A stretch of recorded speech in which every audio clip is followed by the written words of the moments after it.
If you've been watching the Muslim rallies against Israel recently, you've probably heard the popular chant, Khaybar, Khaybar, Ya Yahud, Jaish Muhammad Sa Yaud, which means, Khaybar, Khaybar, O Jews, the army of Muhammad will return. It's meant as a threat to Jews that what happened at the Battle of Khaybar will soon happen again.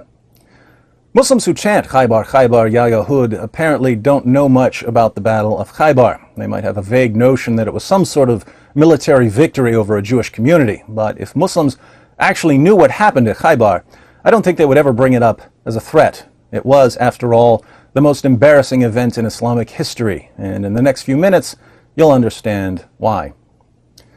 Khaybar is an oasis in Arabia, a little north of Medina, and in the 7th century there was an important Jewish settlement there. One day, as Jewish farmers were heading to the field to tend their date palms, Muhammad's army rushed in and attacked. Muslims killed those who tried to defend themselves, they seized the settlement, and they took the women captive as sex slaves. Some of the Jews who surrendered were allowed to remain on the land as dhimmis, subjugated people who are required to acknowledge their inferior status by paying jizya, tribute money. The Jews who remained in Khaybar had to give 50% of their annual crops to Muslims. After the battle, Muhammad learned that a man named Kanana knew where some money was hidden, so he ordered his followers to torture the man until he revealed the location of the money. They lit a fire on Kanana's chest and eventually killed him. Kanana had a new bride named Safiya. When the sex slaves were divided up, Safiya was chosen by a Muslim named Diha. But Muhammad heard about how beautiful she was, so he decided to marry her. Let's read about what happened when Muhammad took Safiya to his tent to have sex with her. While the Prophet was lying with Safiya, Abu Ayyub stayed the night at his door. When he saw the Prophet in the morning, he said, Allahu Akbar! He had a sword with him. He said to the Prophet, O Messenger of Allah, this young woman had just been married, and you killed her father, her brother, and her husband, so I did not trust her not to harm you. The Prophet laughed and said, Good. Abu Ayyub was smart, wasn't he? Muhammad, you just killed this woman's father, brother, and husband. I was worried that she might try to kill you, so I stood guard all night. Smart? Smart.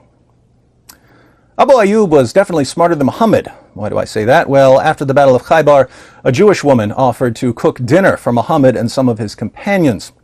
The woman had almost the same story as Safiya. Her father, uncle, and husband had all been killed by Muslims. And Muhammad, genius that he was, happily accepted her generous offer of a hot meal, apparently oblivious to the age-old adage, never let a woman cook dinner for you if you've just slaughtered her family and violently subjugated her people.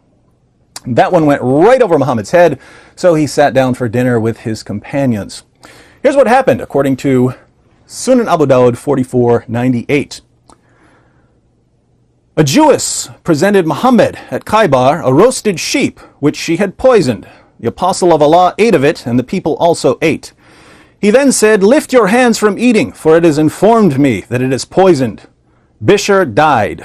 So he, the Prophet, sent for the Jewess and said to her, What motivated you to do the work you have done? She said, If you were a prophet, it would not harm you, but if you were a king, I would rid the people from you. The apostle of Allah then ordered regarding her, and she was killed. So the woman poisoned Muhammad and his companions. Bishr died, but Muhammad survived because he spit the food out when he realized it was poison. Now, pop history quiz for all my Muslim friends out there. How did Muhammad die? You may have heard that 3 years or so after the Battle of Khaybar, he got sick. In fact, he got so sick, his companions had to drag him around with his feet dangling behind him like Weekend at Bernie's. Sahih al-Bukhari, 2588.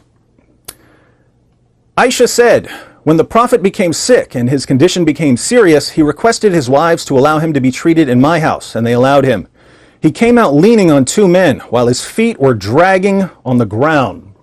Muhammad was in such agony that Aisha could say years later that she had never seen anyone experience that much pain. Sunan ibn Majah, 1622. Aisha said, I never saw anyone suffer more pain than the Messenger of Allah. So, what was the sickness? Pneumonia? Cancer? Bird flu? What was it? Your Prophet told us exactly what it was. Sahih al-Bukhari, 4428. The Prophet, in his ailment in which he died, used to say, O Aisha, I still feel the pain caused by the food I ate at Khaybar, and at this time I feel as if my aorta is being cut from that poison. What killed Muhammad? According to the man himself, it was the poison he swallowed at Khaybar. You see, if you swallow enough poison, it will kill you immediately. But if you don't swallow quite enough to kill you, it might nevertheless do some internal damage. You could be in constant pain for years before you actually die from the complications. That's what happened to Muhammad. Not according to me, according to your prophet. Poison didn't kill him quickly like it did with Bishr. It did something much worse to Muhammad. It left him in agony for 3 years until he died, wallowing in freakish misery, all because he attacked Khaybar. And what happened after he died? Since he was in too much pain to appoint a clear successor, Muslims started fighting over who should lead. Here we are, nearly 14 centuries later, and Sunnis and Shias are still butchering each other. They're blowing up each other's mosques. Why? Because of the Sunni-Shia split. Why was there a Sunni-Shia split? Because Muhammad died an early death. Why did Muhammad die an early death? Because he attacked Khaybar. Was it worth it? Muhammad conquered the Jews of Khaybar. But who really won that battle? How many Muslims have died because of that battle? You lost your prophet because of that battle. The Muslim community still hasn't recovered from that battle. I'm bringing this up because, my Muslim friends, when you say Khaybar, Khaybar, ya Yahud, you're saying something much more important than you realize. Jesus, whom you regard as a prophet, said, "He who lives by the sword will die by the sword."